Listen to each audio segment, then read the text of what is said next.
ಮಾದಿಗದಂಡೂರು MRPS taluk ಸಂಘಟನೆ ವತಿಯಿಂದ ಸುಮಾರು ದಿನಗಳಿಂದ ಅಂದರೆ 4 ತಿಂಗಳಿಂದ ನಾವು ಮಾನ್ಯ PDO ಅವರಿಗೆ ಕರೆ ಮುಖಾಂತರ ಮನವಿ ಮುಖಾಂತರ ಮಾಡಿದ್ದೀವಿ. ನಮ್ಮ ಕೋನಳ ಗ್ರಾಮದಲ್ಲಿ ಸಂಗೊಳ್ಳಿ ರಾಯಣ್ಣ ವಾರ್ಡ್ ಇರೋಂಥ 50ರಿಂದ 100 ಮನೆಗಳ ಕುಟುಂಬ ಇರೋವಂಥದ್ದು ಜನಸಂಖ್ಯೆ ಇರುತ್ತದೆ ಮತ್ತು ಅಲ್ಲಿ ಕುಡಿಯೋ ನೀರಿನ ವ್ಯವಸ್ಥೆ ಇರೋದಿಲ್ಲ ಮತ್ತು ದನ ಕರುಗಳಿಗೆ ನೀರಿನ ವ್ಯವಸ್ಥೆ ಇರೋದಿಲ್ಲ. ನಾವು ತುಂಬ ಸಲ ಮಾನ್ಯ ಪಂಚಾಯತ್ ಅಭಿವೃದ್ಧಿ ಅಧಿಕಾರಿಗಳಿಗೆ ಮನವಿ ಮಾಡಿಕೊಂಡರು. ನಾನು ನಾಳೆಗೆ ಮಾಡ್ತೀನಿ, ನಾಡ್ದು ಮಾಡ್ತೀನಿ, ನಾಡ್ದು ಮಾಡ್ತೀನಿ ಅಂತ ಹೀಗೆ ಕಾಲಹರಣ ಮಾಡುತ್ತಿದ್ದಾರೆ. ಆದ ಕಾರಣ ನಾವು ಎಲ್ಲ ಊರಿನ ಗ್ರಾಮಸ್ಥರು ಮತ್ತು ನಮ್ಮ ಸಂಘಟನೆ ಪದಾಧಿಕಾರಿಗಳ ಮುಖಾಂತರ ವತಿಯಿಂದ ಇವತ್ತು ಜ್ಯೋತಿ ಗ್ರಾಮ ಪಂಚಾಯತ್ ಮುಂದೆ ಈ ಪ್ರತಿಭಟನೆ ಹಮ್ಮಿಕೊಂಡಿದ್ದೇವೆ. ದಯವಿಟ್ಟು ಮಾನ್ಯ ತಾಲೂಕ್ ಪಂಚಾಯತಿ ಕಾರ್ಯನಿರ್ವಹಣೆ ಅಧಿಕಾರಿಯಾದ ಬಸವರಾಜ್ ಸಜ್ಜನ್ ಸರ್ ಅವರಿಗೆ ಮತ್ತು ನಮ್ಮ ಗ್ರಾಮ ಪಂಚಾಯತಿ ದೇವಕಲ್ಲಾದ PDO ಸರ್ ಆದ ಶರಣಪ್ಪ ಸರ್ ಅವರಿಗೆ ಮನವಿ ಮಾಡಿಕೊಳ್ಳೋದೇನೆಂದರೆ ದಯವಿಟ್ಟು ತಾವು ಈ ನಮ್ಮ ಸಮಸ್ಯೆಯನ್ನು ನಮ್ಮ ಅಳಲನ್ನು ನೀವು ಬಗೆಹರಿಸಬೇಕು. ಕೂಡಲೇ ನಮ್ಮ ಪ್ರತಿಭಟನಾ ಸ್ಥಳಕ್ಕೆ ಮಾನ್ಯ ಕಾರ್ಯನಿರ್ವಾಹಕ ಅಧಿಕಾರಿಗಳು ಬಂದು ನಮ್ಮ ಮನೆಯನ್ನು ಸ್ವೀಕರಿಸದಲ್ಲದೆ 24 ಗಂಟೆ ಒಳಗೆ ನಮಗೆ ಕುಡಿಯೋ ನೀರಿನ ವ್ಯವಸ್ಥೆ ಆಗಬೇಕು. ಇಲ್ಲಿ ಒಂದು ವೇಳೆ ಕುಡಿಯೋ ನೀರಿನ ವ್ಯವಸ್ಥೆ ಆಗದಿದ್ದಲ್ಲಿ ನಾವು ನಿರಂತರ ಸತ್ಯಾಗ್ರಹ ಸಾಯಂಕಾಲ ಆಗಲಿ ನಾಳೆ ಆಗಲಿ ಅಲ್ಲಿ ತನಕ ನಾವು ಧರಣಿ ಕುಣಿಕಂತ ಈ ಮೂಲಕ ನಾವು ಎಚ್ಚರಿಕೆ ನೀಡುತ್ತಿದ್ದೇವೆ. ನಮ್ಮ ಕುಡಿಯೋಕ್ಕೆ ನೀರಿಲ್ಲ, ನೀವು ಬನ್ನಿ.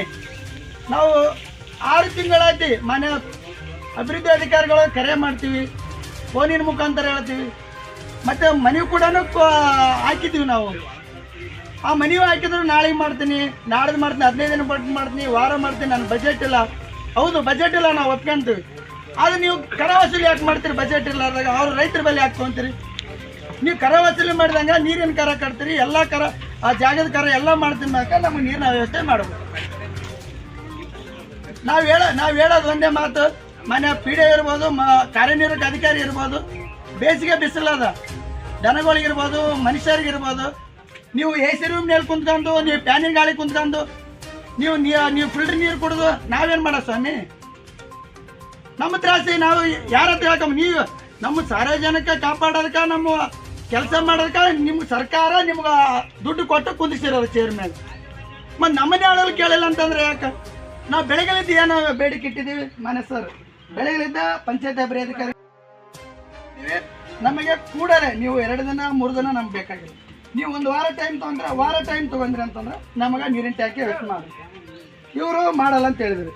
ಒಂದೇ ಮಾತು ನಾವೇನು ಹೇಳಿದ್ವಿ, ನೀವು ಇವತ್ತು ಸ್ಟೇಟ್ಗೆ ನಮಗೂ ಯಾರು ಬೋರ್ವೆಲ್ ಕೊಡಿಸ್ತೀರಿ ಅವರು 24 ಗಂಟೆ ಒಳಗೆ ನಾಳೆಗೆ ಅನ್ನೋಷ್ಟಿಗೆ ಬಂದ್ಗೆ ಬೋರ್ವೆಲ್ ಕೊರಿಬೋದು. ಇಲ್ಲ, ಇವ್ರ ಮ್ಯಾಗ ನಂಬಿಕೆ ಇಲ್ಲ, PDO ಮ್ಯಾಗ ನಂಬಿಕೆ ಇಲ್ಲ. ನಾವು ಕೊಡ್ತೀವಿ. ಇಲ್ಲ, ಇದು ಯಾಕೆ ಡೆಲೆ ಅಂತ ನಾವು ಬೇರೆ ಕೆಲಸಗಳು ಕೇಳಕತ್ತಿಲ್ಲ. ಕುಡಿಯೋ ನೀರಿಗೆ ಅಷ್ಟು ಯಾಕೆ ಡೆಲೆ, ಇಷ್ಟು ಯಾಕೆ ಪ್ರೊಸೆಸ್ ತೊಗೊಂತದ್ರಿ? ಇಲ್ಲ, ಹೋಗಿಲ್ರಿ ಅವ್ರು, ಇಲ್ಲೇ ಅದಾರ. ಅವ್ರು ನಾವು ಪತ್ತೆ ಹಚ್ತೀವಿ, ಪತ್ತೆ ಹಚ್ಚಿ ಅವ್ರ ಮ್ಯಾಗ ಲೆಟರ್ ಕೊಡ್ತೀವ್ರಿ. ಅವ್ರು ಎಲ್ಲಿಗೆ ಹೋಗಿಲ್ಲ, ಬೆಂಗಳೂರು ಹೋಗಿ. ಯಾಕೆ ಹೋಗ್ಬೇಕ್ರಿ? ನಾವು 2 ದಿನ ಮುಂಚೆಕ ಲೆಟರ್ ಕೊಟ್ಟಿವಿ.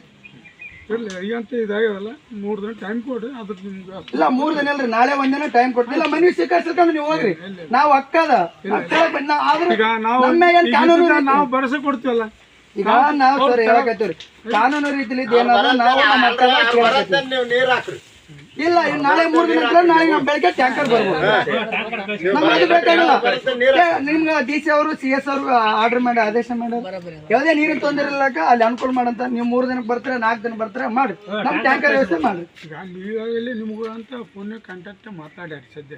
ಈಗ ಅವ್ರು ಹೇಳ್ತಾರ, ಈಗ ಏನು ಕಾರ್ಯದರ್ಶಿ ಅವರು ಪಂಚಾಯತ್ ಎಲ್ಲ ಸಿಸ್ಟಮ್ ಏನಿದೆ ಸಿಬ್ಬಂದಿಗಳು ನಿಮ್ಮ ಊರಿಗೆ ಭೇಟಿ ಕೊಟ್ಟು ಪಾಯಿಂಟ್ ನೋಡಿ ಫೋಟೋ ಹೊಡೆದು ಭರವಸೆ ಕೊಟ್ಟಾರ. ಈಗ ಇವ್ರು ಬರ್ಬೇಕಂತ ಹೇಳಿ ಇವ್ರು ಬಂದ್ರೇನೆ ನಾವು ಇವ್ ಮನೆಯಲ್ಲಿ ಇದು ಮಾಡ್ತೀವಿ, ಕೊಡ್ತೀವಿ ನಿಮಗೆ. ಇವ್ರು ಬರ್ಲಾರ್ದು ಇವ್ರ ಕೈಲಿ ಒಪ್ಸಬೇಕು. ಈಗ ಸದ್ಯಕ್ಕೆ ಊರಿಗೆ ಬರ್ಬೇಕು, ಊರಿಗೆ ಬಂದು ಪಾಯಿಂಟ್ ನೋಡಿ ಅಲ್ಲಿ GPS ಫೋಟೋ ಹಾಕಬೇಕು. ನಾಳೆಗೆ ಅವ್ರು ಏನು ಬಂದಾಗ ಬೋರ್ವೆಲ್ದಾರ ಮಾತಾಡ್ತಾರೋ ಬಿಡ್ತಾರೋ ಗೊತ್ತಿಲ್ಲ.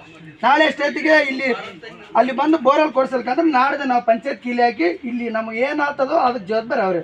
ನಾವು ಕೀಲಿ ಹಾಕಿ ಇಲ್ಲೇ ಮುಂಜಾನೆ ಚಂತ ಧರಣಿ ಕುಂತ ನಾವು ಅದು ಹೇಳ್ತೀವಿ ಬೇಡಿಕೆ.